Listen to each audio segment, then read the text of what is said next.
Assalamualaikum warahmatullahi wabarakatuh. Perkenalkan, nama saya Alivia Buana Cina dengan NIM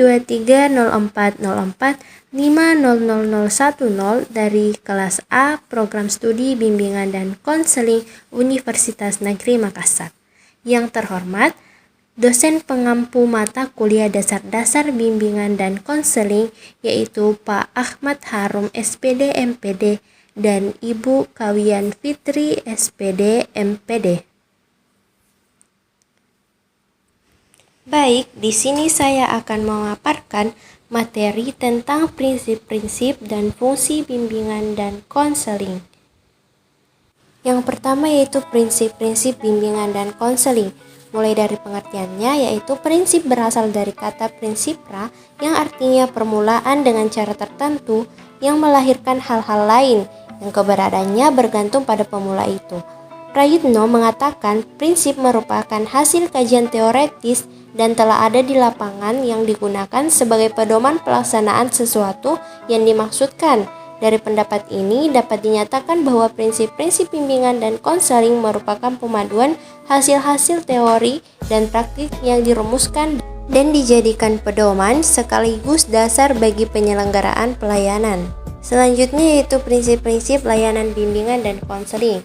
Berikut ini merupakan prinsip layanan bimbingan dan konseling menurut Bernard dan kawan-kawan pada tahun 1969 dan 1979. Pertama, yaitu prinsip-prinsip yang berhubungan dengan sasaran pelayanan.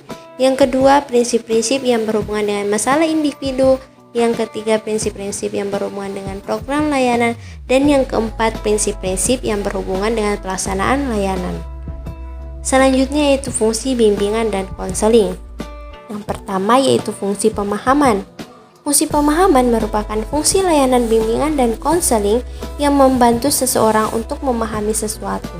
Fungsi pemahaman diperuntukkan bagi siswa yang ingin dan perlu memahami sesuatu terkait dengan keterampilan belajar atau hal-hal tentang belajar. Antara lain, pemahaman tentang diri konseli, pemahaman tentang lingkungan konseli, pemahaman tentang lingkungan yang lebih luas terutama oleh konseli. Yang kedua, fungsi pencegahan. Fungsi pencegahan merupakan fungsi yang menghasilkan terhindarnya konseli dari berbagai permasalahan yang dihadapinya yang dapat mengganggu, menghambat, atau menimbulkan kesulitan dan kerugian-kerugian tertentu dalam proses perkembangannya. Misalnya, guru BK harus memanggil dan mengonseling siswa yang sering tidak masuk sekolah. Hal ini ia lakukan untuk menghindari siswa tersebut dari tidak naik kelas. Selanjutnya yaitu fungsi pengentasan. Fungsi pengentasan merupakan fungsi yang menghasilkan teratasinya berbagai permasalahan yang dialami oleh konseli.